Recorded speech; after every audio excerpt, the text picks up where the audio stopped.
Mabuhay, financially smart Pinoys. Welcome back to another deep dive with us. I'm Lex. And I'm Vera. And we're so excited to be your guides on the path to financial freedom. Yeah. Today we're diving into something that's got us pretty intrigued. Mm-hmm. It's how Gen Z is changing things up when it comes to learning about money.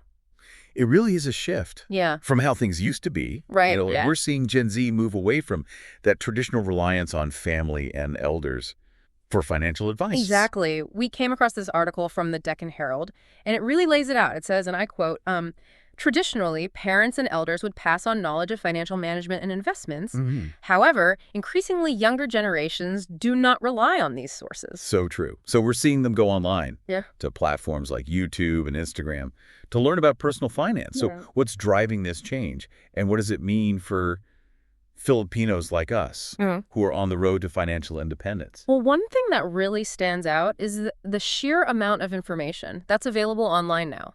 It's like having a library right at your fingertips. Wow. And Gen Z, they're really comfortable navigating that digital world. Makes sense. Plus, it's not just about access, you know?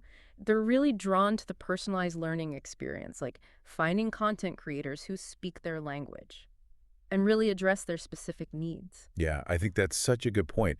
It's not just about the what of financial knowledge, but also the how, right? Gen Z wants to learn in a way that's engaging and relevant. And frankly, a bit more exciting than listening to lectures from like Keto Boy about balancing a checkbook. Yeah, exactly. But let's be real for a second. There are two sides to this coin. Oh, for sure. We've got this FAQ document outlining the benefits and the risks of this online learning approach. Yeah, so there are definitely some potential pitfalls. One of the biggest concerns is misinformation. Right. Not every influencer or YouTuber has the credentials or expertise to be giving financial advice. Oh, absolutely. And complex topics can be oversimplified online, which might lead to people making decisions without fully grasping the risks involved. Right.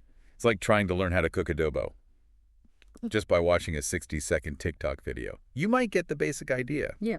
But you're probably going to miss some crucial steps and nuances. And when it comes to your finances, those nuances can make a big difference. For sure. So for our financially smart Pinoy listeners, what are your experiences with finding financial advice online? How do you separate the gold from the noise? Make sure to share your thoughts in the comments. We'd love to hear from you. Absolutely. And it's not just about being wary of bad advice. It's also about being proactive. Right. In seeking out credible sources and developing your own critical thinking skills. So important. You know, we're all about empowering Filipinos to take control of their financial futures, and that means being informed and discerning consumers of financial information. Right. And it also means thinking about how we can bridge the gap between traditional financial institutions and this tech-savvy generation. How can banks and other institutions make their information more accessible and engaging and relevant to Gen Z? It's almost like they need to learn how to speak Gen Z's language. Right.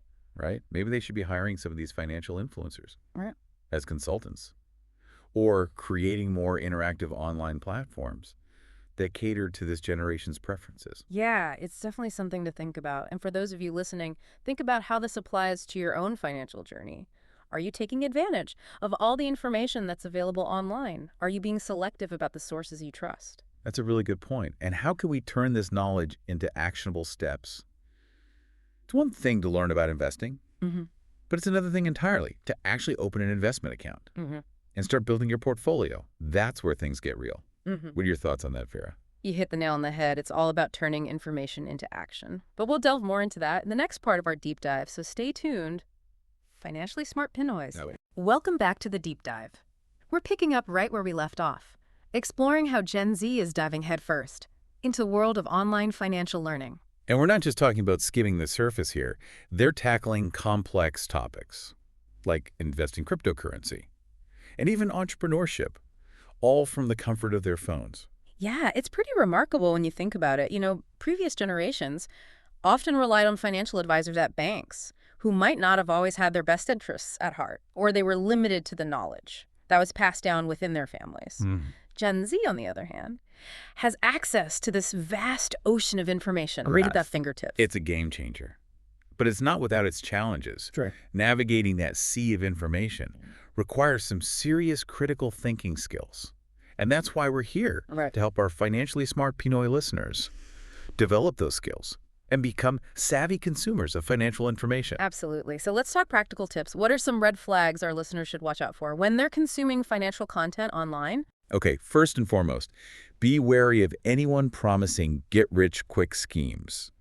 If it sounds too good to be true, it probably is. Remember, building wealth is a marathon, not a sprint. Right.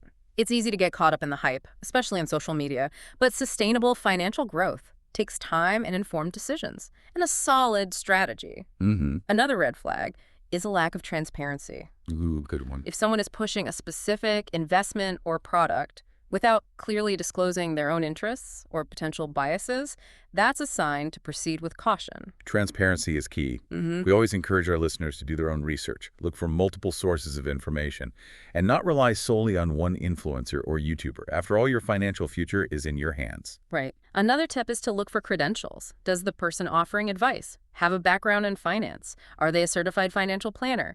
Do they have a proven track record of success? These are all important factors to consider. You know, it makes me wonder if financial education in our schools should be revamped. Imagine a generation of Filipinos graduating high school with a solid understanding of personal finance, investing, and entrepreneurship. That would be incredible. But while we wait for the education system to catch up, we can empower ourselves through online learning and critical thinking. I love that. So let's flip the script for a moment. We've talked about the pitfalls, but what are some unique advantages that online platforms offer when it comes to financial education? Well, one major advantage is accessibility. Online platforms break down geographical barriers, allowing Filipinos from all walks of life, regardless of location, to access the same information and connect with experts from around the world. Exactly. You could be living in a remote province and still have access to the same financial knowledge as someone living in Metro Manila. Right. Plus, online learning is often much more affordable. You don't need to pay for expensive seminars or consultations. You can find a wealth of free resources online. That's right. And let's not forget the diversity of perspectives. Unlike traditional institutions, online platforms offer a marketplace of ideas. You can find content creators who align with your values, your investment style, and your specific goals. It's like having a personalized financial education, tailored to your needs. I like that. And then there's the power of community. Online platforms allow Filipinos to connect and share their experiences and learn from each other's successes and mistakes. Speaking of community, our own financially smart Pinoy community is a great example of that. You know, we see people helping each other, sharing tips, and celebrating wins every single day. It's inspiring, but let's not forget, while there are amazing communities and resources online, there's also a lot of noise. So being selective about who you follow and what information you trust is crucial. It is. You know, we've covered a lot, the advantages, the disadvantages, the opportunities, and the challenges of this new era of self-directed financial learning. But the question remains, how can we harness this power for good, for ourselves and our fellow Filipinos? That's the million peso question, and one we'll tackle head-on in the final part of our deep dive. So stick with us, Financially Smart Pinoys. Welcome back, Financially Smart Pinoys, to the final part of our deep dive, into Gen Z's financial revolution. We've talked about the shift to self-directed learning, the potential benefits, and the very real risks. But now let's talk about putting all this knowledge into action. Yeah, because information is only powerful if you use it, right? Exactly. So for our listeners who are ready to take charge of their financial futures, where do they even begin? It can feel overwhelming. There's so many options and resources available, especially online. Right. It's easy to get lost in the information overload. I think the first step is to define your goals. Okay. What does financial freedom look like to you? Are you saving for a house, planning for early retirement, or dreaming of starting your own business? Once you have a clear vision, it's much easier to create a roadmap to get there. It's like setting your GPS destination. Before you start driving, you need to know where you're going before you can figure out the best route. Speaking of roadmaps, I think a lot of people get intimidated by the idea of creating a financial plan. It seems so complex. It can be, but doesn't have to be. Remember all those online resources we talked about? This is where they really shine. There are tons of budget templates and investment calculators, and even apps that can help you track your spending and savings, often for free. Yeah, and don't forget about the Financially Smart Pinoy community. We've got blog posts, workshops, and a whole network of people who are on the same journey. You don't have to do this alone. Absolutely. Surrounding yourself with a supportive community can make a world of difference. For sure. And once you have a plan, the next step is to take action.